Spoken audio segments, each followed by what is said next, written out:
18 yaşlı Elgün İbrahimov hündürlükdən yıxılaraq ölüb. Bu barədə Baş Prokurorluq, Daxili İşlər Nazirliyi və Dövlət Təhlükəsizliyi Xidməti birgə məlumat yayıb. Hazırda Elgün İbrahimovun ölümü ilə bağlı istintaq davam etdirilir.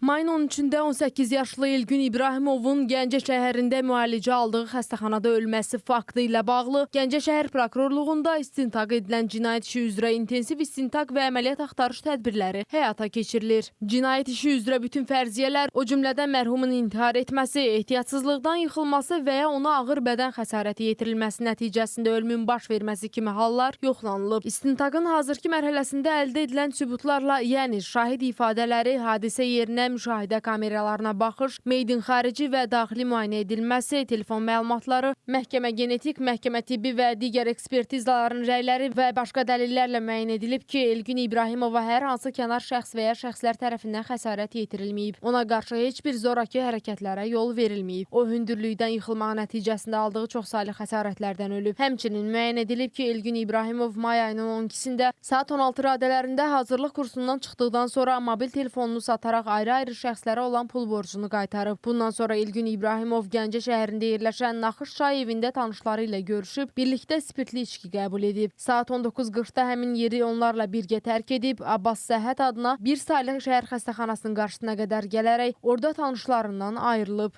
Həmin vaxt Elgün İbrahimovun üzərində hər hansı xəsarət izləri müşahidə edilməyib. Daha sonra Elgün saat 20:17 radələrində marketdən 2 qutu siqaret alıb, əvvəllər də mütəmadi olaraq vaxt keçirdi. Gəncə şəhəri Mədəd Xələfov 115 ünvanında yerləşən Texnologiya Universitetinin istifadəsiz yataqxanasına tək halda gedib. Yataqxananın 5-ci mərtəbəsində məhəccərsiz eyvana çıxaraq orada bir neçə siqaret çəkib və eyvandan torpaqla örtülmüş sərt səthi olan həyətə yıxılaraq çoxsaylı xəsarətlər alıb. Saat 22:52-də ərazidə olan gözətçi tərəfindən yerdə yaralı vəziyyətdə aşkar edilərək təcili tibbi yardım avtomobili ilə xəstəxanaya təxliyə edilib. May ayının 13-də aldığı xəsarətlərdən xəstəxanada ölüb. Diana Cəlali, Space xəbər.